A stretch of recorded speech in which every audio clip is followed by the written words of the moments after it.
Ես կարծում եմ, որ մենք պետք է վերադառնանք նախագահական համակարգին։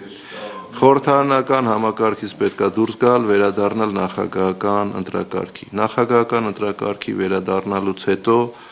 կարծում եմ նաև, որ պետք է օրինակ մարզպետարանների եւ մարզային կառույցների ինստիտուտը վերացնել։ Ինչի է պետք մարզպետարան կամ օրինակ ոստիկանության կամ ազգային անվտանգության մարզային կառույց։ Մեկը կարա ասես փոքր երկրում այդքան բռնող ու ստուգող ինչի պետք է լինի։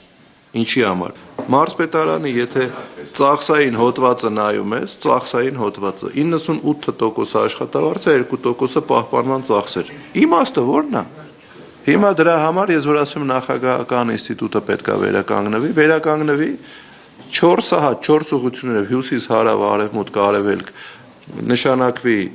նախագահի լիազոր ներկայացուցիչներ, որ այդ տարածքներում այդ մարդիկ իմանան, որ իշխանությունը, կենտրոնական իշխանությունը ամեն դեպքում մարդ կա, որ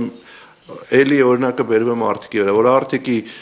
քաղաքապետը իրան վատ պահի, մարդը իմանա, բնակիչը իմանա, որ կարա գնա ինչ-որ միտեղ, ասի ես մարդը խաբում է ինձ, չի օգնում,